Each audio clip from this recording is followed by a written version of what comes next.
الحمد لله نحمده ونستعينه ونستغفره ونؤمن به ونتوكل عليه ونعوذ بالله من شرور أنفسنا من يهده الله فلا مضل له ومن يضلله فلا هادي له ونشهد أن لا إله إلا الله وأن محمدا عبده ورسوله أما بعد فقد قال الله تعالى في كلامه المجيد وفي فرقانه الحميد فأعوذ بالله من الشيطان الرجيم بسم الله الرحمن الرحيم بسم الله الرحمن الرحيم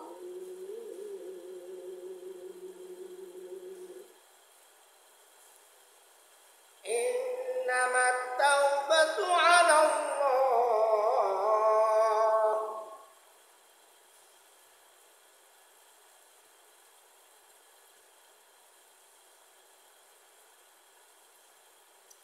إنما التوبة على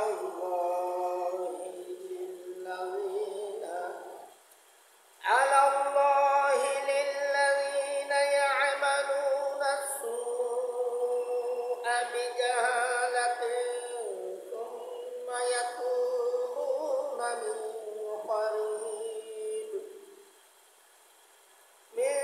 قريب فأولئك يتوب الله عليهم وكان الله عليما حكيما وليست التوبة للذين يعملون السيئات حتى إذا حضر أحدهم الموت قال إني تبت الآن ولا الذين يموتون وهم كفار أولئك أعتدنا لهم عذابا أليما بسم الله الرحمن الرحيم ما كان محمد أبا أحد من رجالكم ولكن رسول الله وخاتم النبيين وكان الله بكل شيء عليما إن الله وملائكته يصلون على النبي يا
মুআজ্জাজ মুহতারাম সম্মানিত মুমিনিন কেরাম, উপস্থিত সমবয়সী যুবক ভাইয়েরা, কাছে মাসুম সোনামণিরা এবং পর্দার আড়ালে আমার সম্মানিত মুসলিম মা ও বোনেরা, সকলকে আমার উপস্থিত সালাম। আসসালামু আলাইকুম ওয়া রাহমাতুল্লাহি তাআলা ওয়া বারাকাতুহু।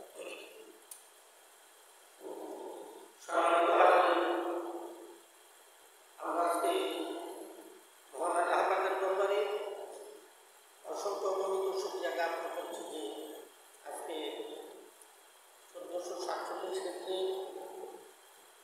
জমাদিউল আউয়াল মাসের প্রথম জুম্মায় আমরা সকলে সমস্ত বাধাকে পেছনে ফেলে, সমস্ত কাজকর্মকে পেছনে ফেলে, সমস্ত ব্যস্ততা থেকে ফারেক হয়ে মুক্ত হয়ে আজকে দোয়া কবুল হওয়ার দিনে, সপ্তাহের শ্রেষ্ঠতম দিনে, গুনাহ মাফের দিনে, গরিবের কবজের দিনে, এই মকবুলিয়াতের দিনে আমরা সকলে মসজিদে উপস্থিত হতে পেরেছি। এই জন্য সকলে শুকরিয়া আদায় বলে আলহামদুলিল্লাহ। সম্মানিত হাজিরিন, আমরা সকলে সুস্থ অবস্থায় মসজিদে উপস্থিত হতে পেরেছি। এই জন্য সকলে আবারও বলে আলহামদুলিল্লাহ। কারণ সুস্থতা আমাদের জন্য অনেক বড় একটা জ্ঞান। এটা আমরা তখনই বুঝতে পারি যখন কেহ অসুস্থ হয়ে থাকে। তো সম্মানিত হাজিরিন, আজকে জনাব খুতবা লেখক মরহুম সারসিনাপুর সাহেবের জামাতা হযরত মাওলানা শরীফ মোহাম্মদ আব্দুল কাদের সাহেব, উনি ওনার লিখিত এই খুতবায় আজকের বিষয় আলোচনা করেছেন তাওবা ইস্তেগফার সম্পর্কে।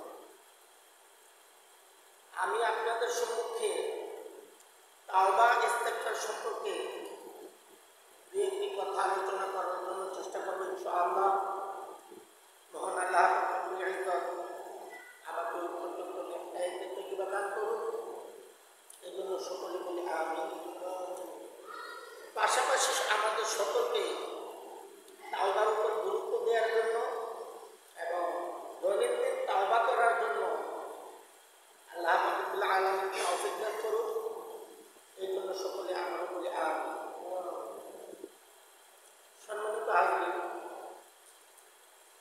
আমি পবিত্র কালামুল্লাহ শরীফ সূরাতুত তাওবা থেকে দুটি আয়াত তেলাওয়াত করেছি। আয়াতটা হচ্ছে ইন্নামাত তাওবাতু আলাল্লাহি লিল্লাযীনা ইয়া'মালুনা আস-সু'a বিজাহালাতিন সুম্মা ইয়াতুবুনা মিন কারীবিন ফাউলাইকা ইয়াতুবুল্লাহু আলাইহিম ওয়া কানা আল্লাহু আলীমান হাকীমা। وليست التوبة للذين يعملون السيئات حتى إذا حضر أحدهم الموت قال إني تبت الآن ولا الذين يموتون وهم كفار أولئك أعتدنا لهم عذابا أليما।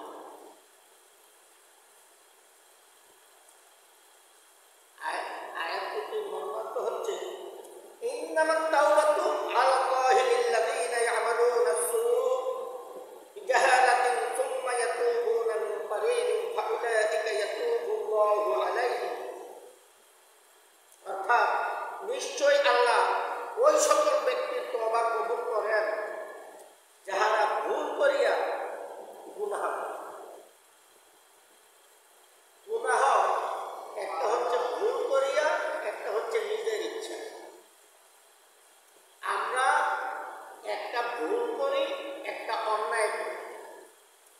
ভুল আর অন্যায় এক জিনিস না, এটার মধ্যে অনেক তফাৎ, অনেক পার্থক্য।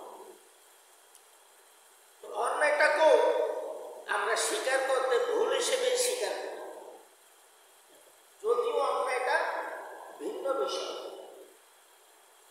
ভুল করে ফেলছে,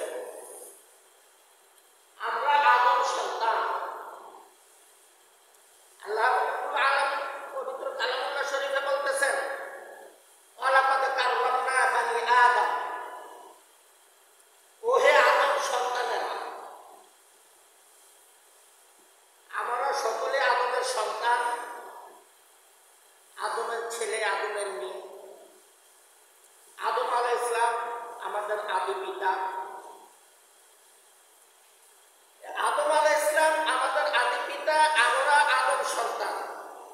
আল্লাহ মাফ করুন, সমস্ত নবী রাসূলগণকে আল্লাহ রাব্বুল আলামিন ভুল একটা করাইছেন, আল্লাহুস সামাদ, একমাত্র আমি আল্লাহ নির্ভুল।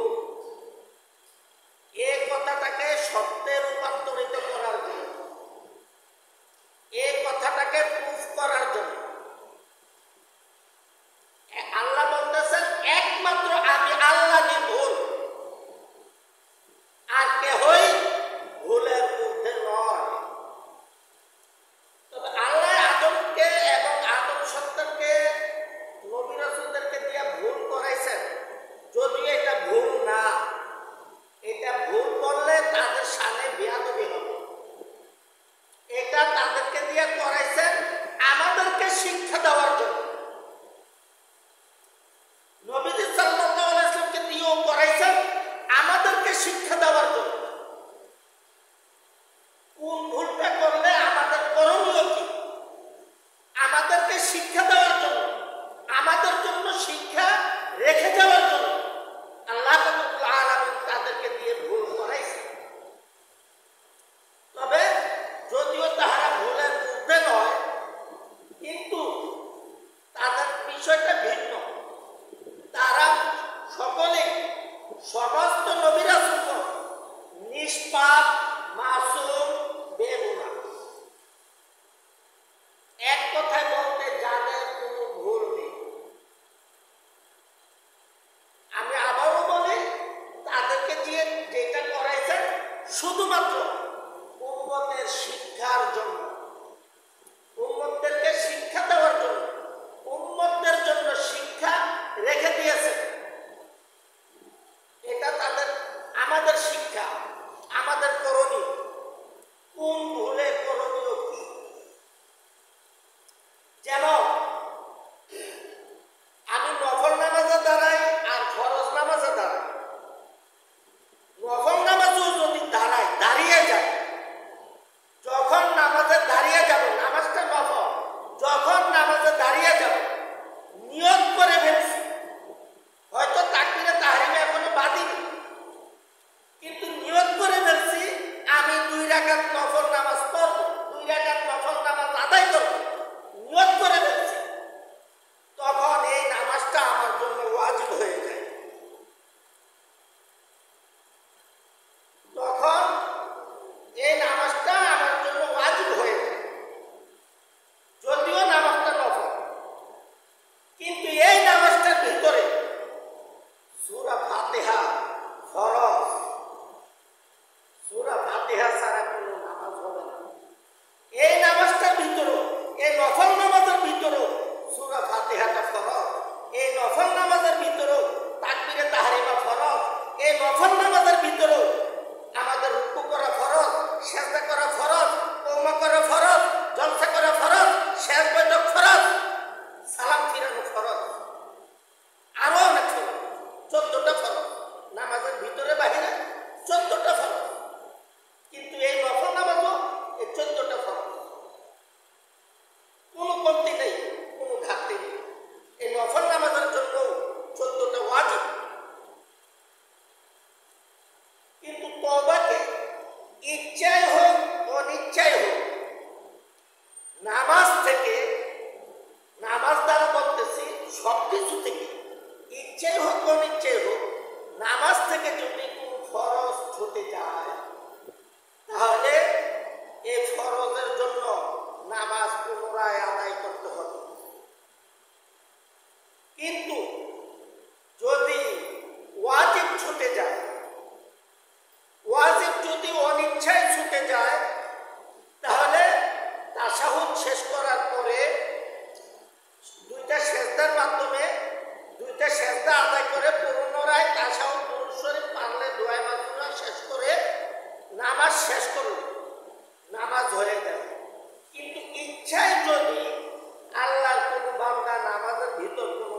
ছেড়ে দেয় তাহলে নামাজ হবে না। সৌসেজদা একবারের জায়গায় 10 বার আদায় করলেও নামাজ হবে না। আর অনিচ্ছা যদি ওয়াজিব ছুটে যায় তাহলে সৌসেজদা ওই ওয়াজিবটার ক্ষতিপূরণ, সৌসেজদার মাধ্যমে ওয়াজিবের ভুলটা আল্লাহ পাক রব্বুল আলামিন মাফ করলো। কিন্তু ফরজ হইতেই ইচ্ছায় হোক অনিচ্ছায় হোক ফরজ ছুটে গেলে নামাজ হবে না। ফরজ ছুটে গেলে নামাজ হবে না।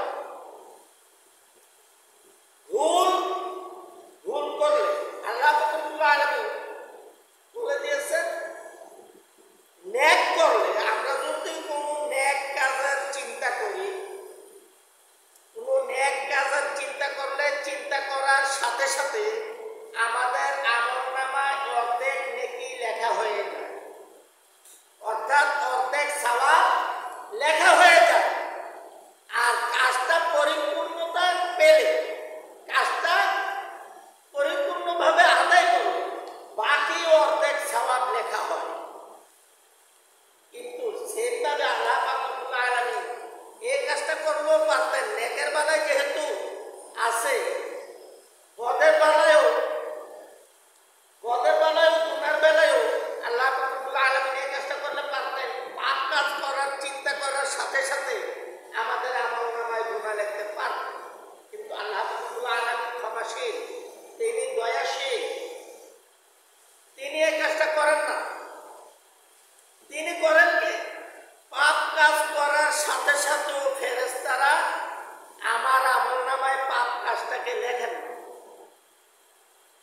ডান কাজের ফেরেশতা লিখতে বারণ করেন, নিষেধ করেন। আল্লাহ রাব্বুল আলামিন লিখতে নিষেধ করেন। 1 ঘন্টা 2 ঘন্টা 1 দিন 2 দিন অপেক্ষা করা হয়, দেখো আমার এই বান্দায় মাপ চায় কিনা, তওবা করে কিনা। যদি সে তওবা করে মাপ চায় তাহলে তাকে মাফ করে দেবে, আর যদি সে মাফ না চায় তাহলে লেখে। পরবর্তীতে আল্লাহর হুকুমে পাপটা লেখা হয়। 1 ঘন্টা 2 ঘন্টা বা 1 দিন 2 দিন পরে পাপটা লেখা হয় এবং পুরোপুরিটা লেখা হয়। কিন্তু আমরা নেক কাজের চিন্তা করার সাথে সাথেই আমাদের আমলনামা নেক কাজের সওয়াবটা অর্ধেকটা লেখা হয়। আল্লাহ কোনো বান্দা যদি চিন্তা করে আমি মসজিদে 5টা টাকা দেব বা এর খরচটা আমি মসজিদে দেব, চিন্তা করে, শুধু চিন্তা করছে, কারোর সাথে ওয়াদা করে নাই। চিন্তা করা মানে আল্লাহর সাথে ওয়াদা করা। শুধু চিন্তা করছে আমি মসজিদে এটা দেব বা এই টাকাটা দেব, এই পরিমাণে এটা দেব, এই খরচটা লাগে এটা দেব। চিন্তা করার সাথে সাথে তার জন্য এটা দেওয়া ওয়াজিব হয়ে যায়, বাধ্যতামূলক।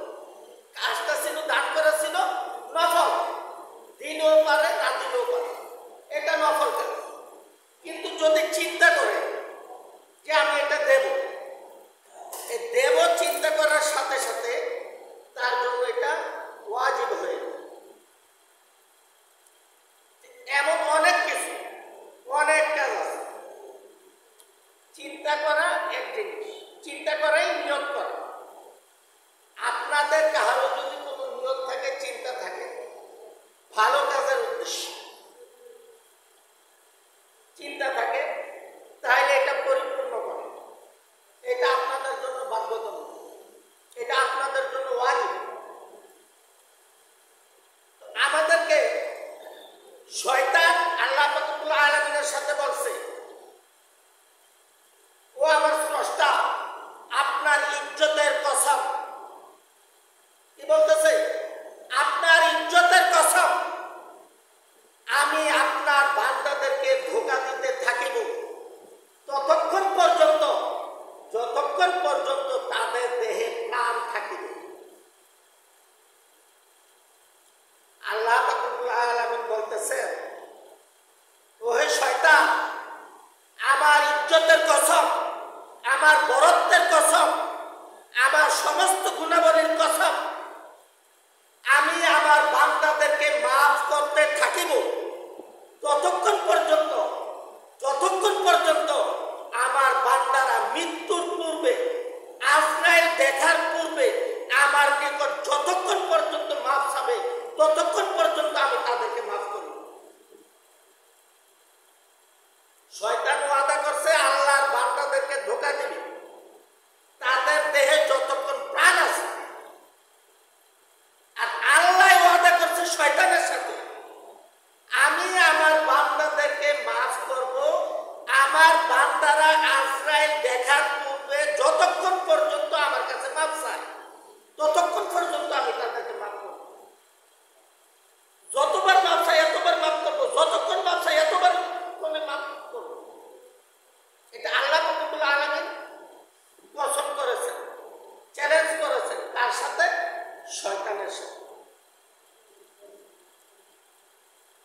হাক্কা তুকাতি, যেমন ভাবে ভয় করার দরকার। ওয়ালা তামুতুন্না, তোমরা মৃত্যুবরণ করিও না, ইল্লা, একমাত্র, ওয়া আনতুম মুসলিমুন, একমাত্র মুসলমান হওয়া ব্যতীত তোমরা মৃত্যুবরণ করিও না। মুসলমান হওয়া ব্যতীত, মুসলমান না হইয়া আমাদেরকে মৃত্যুবরণ করতে নিষেধ করা হয়েছে। কে বলতেছে? আল্লাহ বলতেছে। তো আল্লাহ তো আমার দুনিয়াতে পাঠাইছে মুসলমান হিসেবে।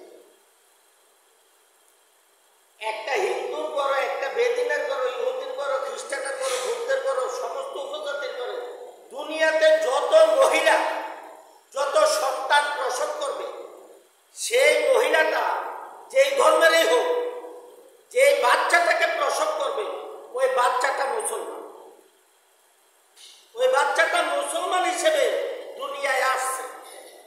কিন্তু পরে আস্তে আস্তে বাচ্চার মা, বাচ্চার বাবা, বিশেষ করে বাচ্চার মা বাড়িতে থেকে বাচ্চার মার কাছে বাচ্চার ধর্ম শিক্ষা, দিন শিক্ষা, বাচ্চার মায় যেদিকে দেখায় দেয় ওই দিকে বাচ্চাটার শিক্ষা। আপনারা দেখেন, একটা মা যখন নামাজে দাঁড়ায়, যে বাচ্চাটা বুঝে না, তার পরনে কাপড় নাই, তার ওযু নাই, গোসলের ঠিক নাই, তার শরীরে প্রস্রাব লাগা রয়েছে, পায়খানা লাগা রয়েছে, নামাজ কি জিনিস বাচ্চাটা বুঝে না, ওই বাচ্চাটা মায়ের সাথে নামাজে দাঁড়িয়ে যায়। মা যখন নামাজে দাঁড়ায়, বাচ্চাটার শরীর প্রস্রাবে ভিজা, বাচ্চাটা মায়ের সেজদায় গেলে বাচ্চাটা মায়ের পিঠের উপর উঠে বসে, কারণ নামাজ কি জিনিস বাচ্চাটা বুঝে না। আবার বাচ্চাটা এই চেষ্টাও করে, বাচ্চাটা মায়ের সেজদা দেয়, বাচ্চাও সেজদা দেয়, মা রুকুতে যায়, বাচ্চা রুকুতে যায়, মায়ের বৈঠকে বসে, বাচ্চাও বসে, মায়ের দাঁড়ায়, বাচ্চা দাঁড়ায়, মায়ের সাথে সাথে মায়ের কাছ থেকে শিক্ষা। বিশেষ করে আমাদের মায়েদের কাছ থেকে শিক্ষা। বাবারা যেহেতু বাহিরে থাকে, কর্মের খাতির বাহিরে থাকে, মায়েদের কাছ থেকে সন্তানদের শিক্ষা। এই মায়েরা পরিবর্তন হইতে হবে, মায়েরা ইসলামের পথে আসতে হবে। মায়েরা ইসলামের পথে আসলে বাচ্চারা আসবে। একটা মা যদি নামাজি হয়, তার বাচ্চাটা অবশ্যই নামাজি হবে। মা যদি পুরোপুরি নামাজি হয়, বাচ্চাটা নামাজি না হয়ে পারে। আমি এমন মাও দেখছি, রাত্রে 11টার পরে বাচ্চার মায় বাচ্চাকে ঘুম থেকে তুলছে নামাজ পড়ার জন্য। এমন মা আমি দেখছি, আল্লাহ দেখাইছি, আলহামদুলিল্লাহ। বাচ্চার বয়সটা 8.5 থেকে 9 বছর, বাচ্চার মা ঘুম থেকে ডাইকা তুলছে, মানে বাচ্চার মা একটু শুয়ে গেছে, বাচ্চাও শুয়ে গেছে, শুয়ে গিয়ে ঘুমে গেছে। পরে বাচ্চার মা ঘুম ভাঙছে, বাচ্চার ঘুম থেকে ডাইকা তুলছে, হ্যাঁ নামাজ পড়ছ না, ওর নামাজ পড়তই। বাচ্চার মাও নামাজ পড়ছে, বাচ্চারও নামাজ পড়ছে। তো এটা বাচ্চার মায় দায়িত্ব নিতে হবে। বাচ্চার মা যদি দায়িত্ব নেয়, আমাদের মা বোনেরা যদি দায়িত্ব নেয়, তাহলে সন্তান অবশ্যই নামাজি হবে, এতে কোনো সন্দেহ নেই। তো যেটা বলতেছিলাম, ভুল, তাওবা। তাওবা আল্লাহ রাব্বুল আলামিন পছন্দ করেছেন, আমি আমার বান্দাদেরকে ততক্ষণ পর্যন্ত মাফ করব যতক্ষণ পর্যন্ত আমার বান্দারা আমার নিকট মাফ চাইবে, আমার নিকট তাওবা করবে, ততক্ষণ পর্যন্ত আমি তাদেরকে মাফ করব। তো আল্লাহর বান্দাগণ, মাফ একটা মহৎ, আর মাফ আমরা পরস্পরকে মাফ করতে শিখি। পরস্পরকে আমাদের উচিত আমরা যেন পরস্পরকে মাফ করে দিই। বিশেষ করে নবীজি সাল্লাল্লাহু আলাইহি সাল্লাম,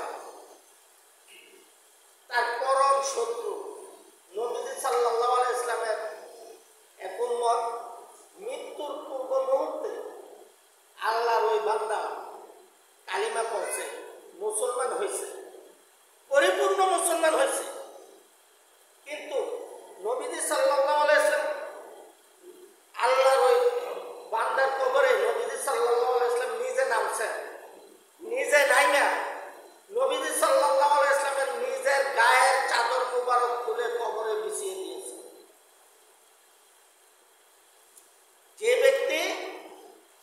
সামান্য সময় পূর্বে মুসলমান হয়েছে, তার কাপড়ে নবীজির গায়ের চাদর খুলে বিছিয়ে দিয়েছে, অথচ এই চাদরের প্রয়োজন ছিল না। অর্থাৎ আল্লাহর এই বান্দা যেহেতু কালিমা পড়ছে, মুসলমান হয়েছে, আমার এই চাদরের উছিলায় যেন আল্লাহ পাক রব্বুল আলামিন তাকে মাফ করে দেয়। এটা ছিল নবীজি সাল্লাল্লাহু আলাইহি ওয়াসাল্লামের চিন্তা। নবীজি সাল্লাল্লাহু আলাইহি ওয়াসাল্লাম এইভাবে তার উম্মতদেরকে মাফ করে দিতেন। এভাবে আল্লাহ পাক রব্বুল আলামিন তার সমস্ত বান্দাদেরকে মাফ করে দিবেন। এটা আল্লাহ পাকের ইখতিয়ার। একমাত্র অহংকারকারী হচ্ছেন আল্লাহ। অহংকার আল্লাহর জন্য, অহংকার আমাদের জন্য না, অহংকার কোনো বান্দার জন্য না। আপনি কি জন্য অহংকার করেন? আপনার সম্পদ আছে, আরে সম্পদ তো সাপের মাথায়ও আছে, সম্পদ ব্যাঙের মুখে আছে, সম্পদ হরিণের নাভিতে আছে, অনেক সম্পদ সমুদ্রের ঝিনুকে আছে, অনেক সম্পদ অনেক জায়গায় লুকায়িত আছে। আমরা এগুলো অনেকে তালাশ করি, পাই না, কারণ এগুলো খুব কঠিন বিষয়। আছে যে এটা সত্য, কঠিন বিষয়।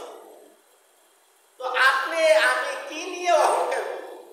কেন এত অহংকার আপনার আর আমার? অহংকার আপনার আর আমার জন্য নয়, অহংকার একমাত্র আল্লাহর জন্য। আল্লাহ রাব্বুল আলামিন আরো বলতেছেন যে আমি তওবা আর ওই ব্যক্তিগণকে ক্ষমা করিব যাহারা কাফির অবস্থায় মৃত্যুবরণ করে। ওই ব্যক্তিকে আমি ক্ষমা করিব যাহারা কাফির অবস্থায় মৃত্যুবরণ করে।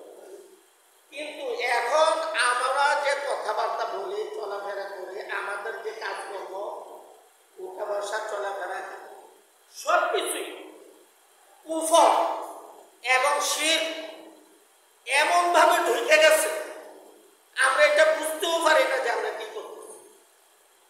এগুলোকে সাধারণ বিষয় মনে করতেছি। কুফর আর শিরক গুলোকে আমরা সাধারণ বিষয় মনে করি, কিন্তু যে কুফরি করল সে কাফের হয়ে গেল। যে কুফরি করল সে কাফের হয়ে গেল। এই জন্য সর্বদা সমস্ত কুফরি থেকে, সমস্ত শিরকি কথাবার্তা, আমল আখলাক থেকে আমাদেরকে দূরে থাকতে হবে। আমি আল্লাহ তাহাদের জন্য কঠিন আযাব নির্ধারণ করিয়া রাখিয়েছি। কে বলতেছেন? আল্লাহ বলতেছেন। কার জন্য?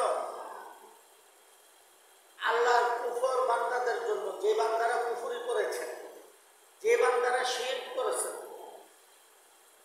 কুফর এবং শিরককারীদের তো আল্লাহ পাক রব্বুল আলামিন মাফ করবেন দুনিয়ায়, যদি তারা তাওবাতুন নাসুহা করতে পারে। তাওবা করলে, পাপ করলে আমাদের যে কলবটা, আমাদের যে রুহটা, এই রুহটা একটা কালো দাগ করিয়া যায়। পাপ করলে, কোন বদ আমল করলে একটা কালো দাগ করিয়া যায়। আমরা যদি সাথে সাথে মাপ চেয়ে নিই, এই দাগটা মুছে যায়, পরিষ্কার হয়ে যায়। আর যদি না, আমরা এই পাপ করতেই আছি, আমাদের কোনো হুঁশ নেই। আর পাপ তো এখন আমাদের কাছে এটা সাধারণ ব্যাপার, এরকম ব্যাপারই এমন যে পাপ করতেছি, এই পাপ থেকে, এই পাপে আমাদের কলবটাকে আচ্ছন্ন, অন্ধকারাচ্ছন্ন করে ফেলে, আমাদের কলবটাকে অন্ধকারাচ্ছন্ন করে ফেলে, একেবারে ঘোর কালো করে ফেলে। তবে এইটাকে আমরা পরিষ্কার করার একমাত্র রাস্তা হচ্ছে আমাদের নামাজ এবং আমাদের জিকির। নামাজ এবং জিকির। আল্লাহ রাব্বুল আলামিন বলতেছেন, ইয়া আইয়ুহাল্লাযীনা আমানু যকুরুল্লাহ যিকরান কাসীরা ওয়া সাব্বিহুহু বুকরাতান ওয়া আসীলা। ও আমার ঈমানদার বান্দাগণ, তোমরা যাই ইবাদত বন্দেগী করো, যত আমলই করো, তোমাদের সমস্ত আমল